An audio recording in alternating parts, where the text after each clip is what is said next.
Oke, hello everyone, welcome to Analysis dan update lagi seputar koin kripto. Dan di video kali ini kita bakalan bahas seputar TokenFi atau dengan tickernya yaitu token, yang mana teman-teman banyak banget request nih buat altcoin satu ini lewat kolom komentar pada beberapa postingan video saya sebelumnya. Dan ya, kayak biasa kita bakalan bahas banyak nih seputar TokenFi ini, mulai dari price action dan juga metrik-metrik datanya. Tapi tentu sebelum itu disclaimer alert bahwasannya video ini sama sekali nggak bermaksud buat mengajak teman-teman semua menjual ataupun membeli aset tertentu, dan juga sama sekali nggak bermaksud buat mempromosikan aset tertentu. So always do your own research karena this is not a financial advice. Nah, di sini pertama-tama per video ini saya record ya, TokenFi ini menempati posisi ke-844 dari segi market cap atau kapitalisasi pasarnya. Dan untuk harganya per video ini saya record juga, yaitu di tanggal 8 Mei tahun 2025. Untuk harganya kalian bisa lihat sendiri di sini per saat ini. Dan kayak biasa sangat mungkin ya di kemudian hari itu bisa berubah, baik harga maupun ranking kapitalisasi pasarnya. Baik itu bisa naik maupun bisa turun. Dan di sini mungkin sebelum kita kemana-mana ya, sebelum mungkin kita ke price action-nya juga, di sini kalau kita lihat data dari sini teman-teman. Nah, kalau kita lihat, kita semua tahu bahwasannya TokenFi ini kan berkecimpung atau berkaitan ya dengan narasi RWA atau Real World Asset, yang mana mungkin buat teman-teman yang belum tahu ini tuh project apa atau TokenFi ini fundamentalnya seperti apa, kalian boleh mampir ke video pembahasan TokenFi saya yang sebelumnya, karena di sana saya juga bahas cukup lengkap nih seputar project dan juga fundamentalnya. Dan after that kalian boleh banget buat balik lagi ke video yang sekarang ini. Dan di sini kalau kita lihat ya, untuk narasi RWA sebenarnya secara persen share dalam 7 hari terakhir, dan ini data social mindshare ya. Kalau kita lihat sepertinya belum mendapatkan kembali atensi dari para pelaku pasar teman-teman, yang mana kalian bisa lihat persen share dalam 7 hari terakhirnya ini cukup kecil ya, sekitar 0,73%. Sangat jauh dengan memang narasi-narasi yang sedang hype seperti AI dan lain-lain. Dan kemudian untuk RWA ini mungkin juga cukup terpengaruh ya dengan kasus Om atau mantra, yang mana mantra atau Om itu kan merupakan salah satu big cap nih di narasi RWA. Yang mana kalau kita buka nih di coinmarketcap.com dan di sini kita sortir dari narasinya yaitu reward asset atau RWA. Nah, di sini kita bisa mengamati buat narasi RWA ini ya. Di sini kita coba slide dan nah, mantra ini turun jauh sekali teman-teman, padahal awal-awal dia itu salah satu big cap yang cukup tinggi nih posisinya di atas-atas gitu teman-teman. Dan ya mungkin juga dengan adanya kasus mantra atau Om ini juga mungkin menjadi indikasi yang cukup buruk ya, atau katalis yang cukup negatif buat berbagai koin juga di narasi RWA teman-teman. Pasti sedikit banyak ada pengaruh. Tapi ya mari kita coba bahas dan telah lebih jauh nih seputar TokenFi ini. Mungkin dari segi chartnya dulu atau dari segi price action-nya dulu. Nah, di sini kalau kita lihat ya dari chart atau price action dari TokenFi atau token ini, di sini sebenarnya dari segi price action setidaknya dalam jangka waktu dekatnya sebenarnya saya cukup suka teman-teman. Dan mungkin saya juga nggak bakalan bahas banyak seputar price action sebelumnya. Kalian boleh nonton video pembahasan TokenFi saya yang sebelumnya buat dapetin gambaran seputar chart atau price action-nya sebelum sampai ke titik sekarang. Tapi di sini kita bakalan bahas beberapa hal ya yang juga mungkin bisa teman-teman perhatikan dari segi chartnya atau price action-nya.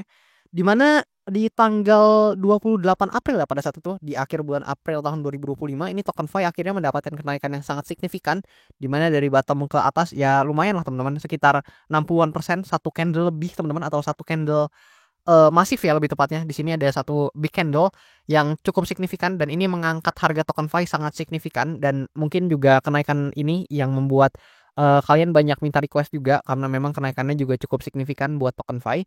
Kemudian di sini kalau kita lihat teman-teman.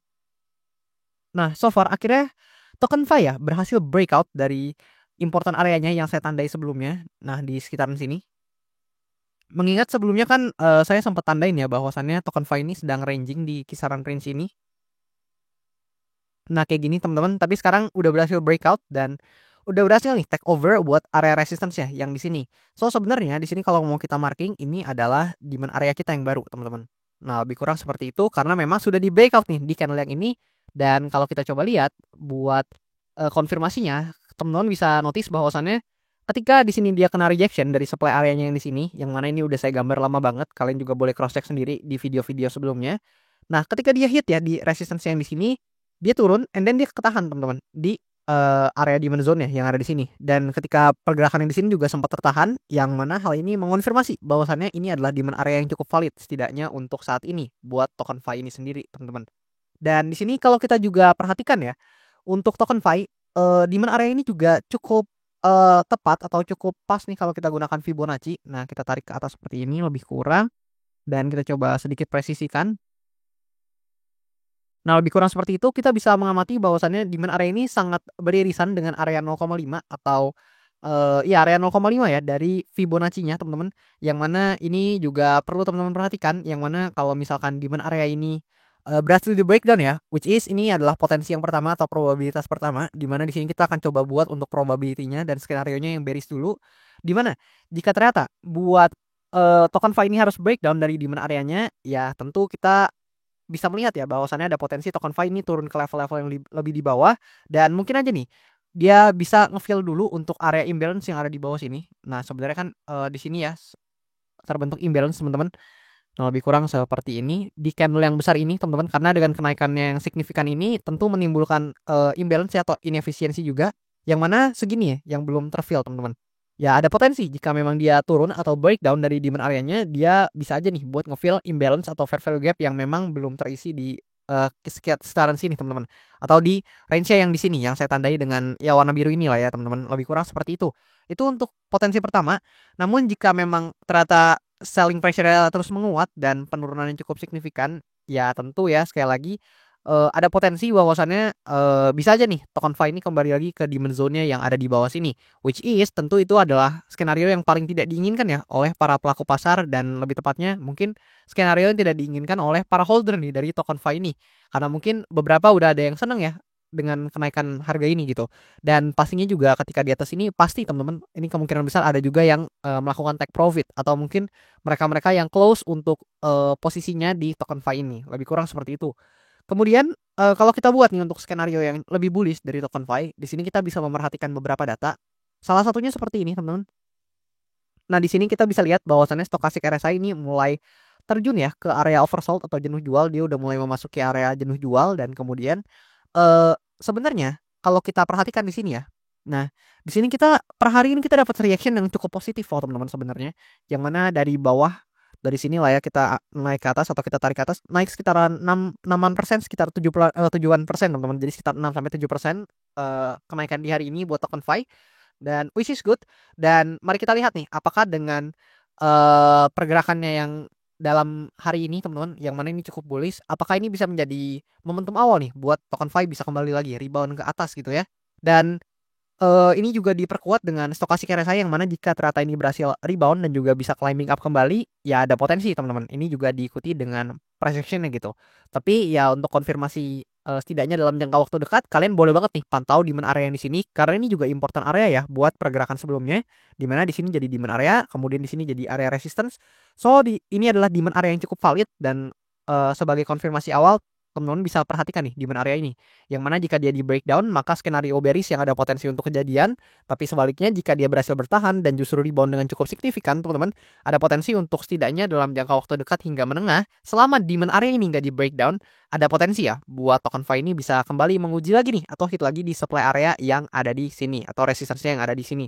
Lebih kurang seperti itu. Dan mungkin, ada juga teman-teman yang tanya, "Bang, kalau misalkan supply area ini di breakout, targetnya kemana?" Simple, kita lihat aja untuk supply area terdekatnya selanjutnya yang mana ada di sini teman-teman, yang mana ini juga jadi supply area banyak banget nih, bahkan kalau kita geser sedikit aja kita udah bisa lihat banyak banget yang tertahan di area supply ini atau pada saat itu masih menjadi demand area tapi sekarang udah jadi area supply. So ada potensi buat token FI bisa aja nih untuk mendekati area supply-nya yang ada di sini. Dan buat teman-teman yang nanya di harga berapa, ya kalian bisa lihat lah ya di pojok kanan itu teman-teman. Dan ya lebih kurang seperti itu buat price action-nya. Namun kalau kita lihat dari beberapa metrik data seputar token FI, let's say kita lihat dari sini dulu. Nah, di sini kalau kita intip dari data, Coinglass-nya ya atau derivatif datanya, jujur saya sendiri nggak terlalu suka sama derivatif datanya dari token FI karena kalian bisa lihat ya dalam beberapa waktu terakhir volumenya juga turun cukup signifikan. And then kalau kita lihat ya dalam 24 jam terakhir yang terlikuidasi di token FI itu cuma sekitar 13-an ribu US dollar gitu teman-teman. Dan ya jujur ini cukup kecil ya. Ini, mungkin teman-teman bisa bandingin sama berbagai altcoin lain atau mungkin koin-koin RWA lain yang kalian tahu, maybe seperti Ondo dan lain-lain. Ya meskipun memang market cap-nya agak beda jauh ya, tapi jujur ini secara derivatif data, saya sendiri nggak terlalu suka, ya kalian bisa bandingin juga lah sama berbagai, altcoin lain gitu.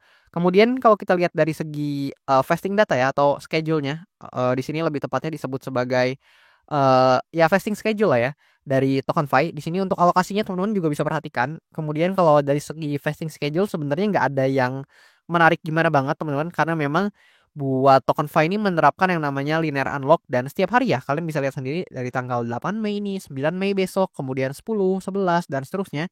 Ini setiap hari dia ada unlock, dan setidaknya dalam jangka waktu dekat ini sekitaran atau buat jumlah yang di unlock itu sekitar 0,03% dari maksimum supply-nya. So harusnya memang nggak ada pengaruhnya, harusnya maksudnya tidak ada implikasinya yang gimana banget, meskipun memang ada penambahan supply, tapi I think memang secara supply yang dibuka ya ini nggak terlalu gimana banget gitu, atau tidak terlalu besar banget sehingga bisa menimbulkan kepanikan buat para holdernya. Harusnya sih seperti itu teman-teman. Tapi ya sekali lagi secara teori ketika memang suatu supply-nya itu ditambah, atau ketika suatu barang, suatu aset itu supply-nya bertambah namun tidak diiringi dengan pembelian atau demand yang juga cukup kuat, maka ya secara otomatis harganya itu akan terdampak mengalami penurunan, atau lebih atau cenderung untuk mengalami penurunan gitu. Lebih kurang seperti itu buat secara bukunya atau secara teorinya gitu ya. Kemudian di sini kalau kita lihat dari segi analitik. Nah, di sini kita pindah ke bagian analitik, dan kita bisa lihat bahwasannya di bulan April berkat kenaikannya ya, yang mana di sini teman-teman di akhir-akhir April ini ya TokenFi akhirnya kita bisa lihat di bulan April cukup positif, yang mana sebelumnya nih di bulan Januari, Februari dan Maret ini minusnya cukup besar teman-teman, di atas 30% semua.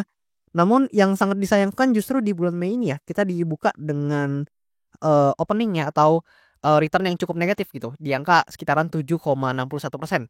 Dan ya saya nggak bisa banyak berbicara kalau di bulan Mei kali ini juga teman-teman, karena ini masih awal banget, dan mari kita lihat ke depannya akan seperti apa. Mengingat kalau kita coba lihat ya sebenarnya untuk secara historical kuartal 2 sebelumnya ini memberikan histori yang cukup negatif gitu buat TokenFi ini. Tapi ya kita setidaknya untuk kuartal 2 ini di bulan April ya sebelumnya kita dibuka dengan return yang cukup positif gitu. Meskipun di bulan Mei-nya kita dibuka dengan return yang cukup negatif. Tapi ya mari kita lihat ya gimana performa dari TokenFi ini di bulan Mei. Setidaknya di bulan Mei ini aja dulu teman-teman, jangan jauh-jauh ke Juni, Juli dan seterusnya. At least kita coba lihat nih dan pantau di bulan Mei ini akan seperti apa gitu. Dan coba teman-teman boleh komen siapa nih holder dari TokenFi yang mungkin udah hold lama TokenFi ini, boleh banget komen di kolom komen di bawah, dan posisi kalian juga apakah lagi cuan atau justru lagi nyangkut nih teman-teman. Boleh komen di kolom komen di bawah. Dan kalau ada pertanyaan atau apapun yang bisa kita diskusikan di kolom komen di bawah, ada kritik, saran atau apapun, boleh kalian komen aja di kolom komen di bawah. Dan juga buat teman-teman yang mau request analisa koin, jangan malu-malu, jangan sungkan, kalian juga boleh komen langsung di kolom komentar di bawah. Dan nanti kalau misalkan banyak yang tertarik, bakalan saya usahakan bahas cepatnya kayak TokenFi ini. Dan lebih kurang seperti itu, thank you, dan sampai jumpa teman-teman di video-video selanjutnya.